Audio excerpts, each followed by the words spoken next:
Hey there. So I decided I'm going to do a quick review of this Gardein pocket meal. It's kale, barley, and sun-dried tomatoes because I just made it and it smells freaking amazing. So this is it and it smells so good.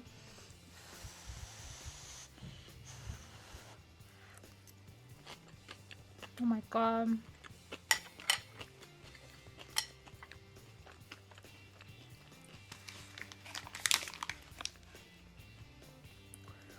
That's really good. It reminds me of cordon bleu, which I used to be in love with. This is what it looks like. I had 2 of them, but I just cooked one. I'm eating it with some tater tots. I'm being a junk food vegan again. As you can tell, my face is totally like swollen. But I'm enjoying myself. That is super delicious. Oh my god, you guys have to try it. So, thumbs up. Gardein, you're awesome.